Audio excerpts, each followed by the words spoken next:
Sean Elliott at his best meant 16 very big first half points.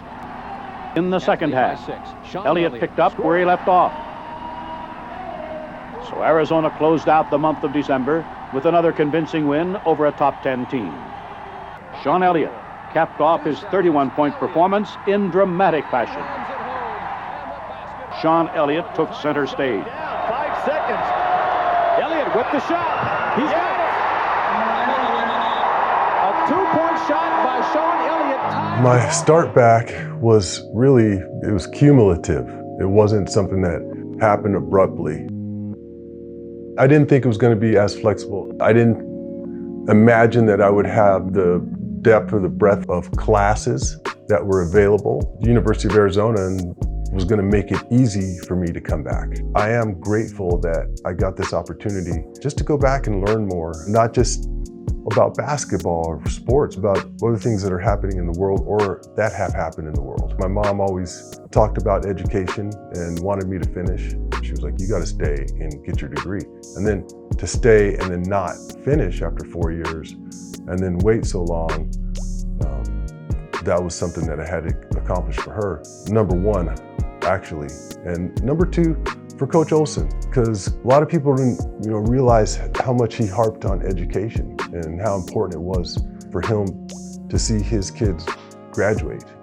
Even though Coach was on his last days, we had plenty of conversations about going back, and he was like, I'm so proud that you're going back, and that really inspired me. So I wanted to do it for him and for all he stood for as well. I think the biggest thing for me, because I'd already been in my career for a long time, is that a lot of the classes, doing a lot of the reading, gave me a little bit better vocabulary and a better way to look at things, a different perspective, be a little bit more curious, maybe a little bit more investigative, instead of forming an opinion, finding or hearing the other side of it before I made a judgment. I feel like a degree in interdisciplinary studies makes you well-rounded, because I just think that your scope of classes are so broad that you can learn something from almost anywhere or every kind of field instead of being specialized. And that's not necessarily a bad thing, but to be more well-rounded for people that I talk to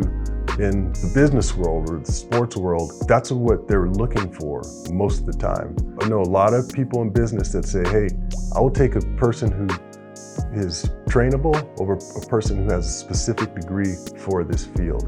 If I can train them, then that's the type of person I want. And I feel like that's what Humanities brings to the table.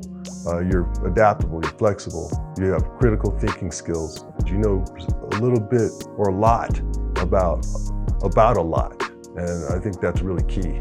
And I try to do a lot of charity work here in town. I did a lot in Tucson for a lot of years. I actually have the ability to make somebody's day. That's a pretty cool thing.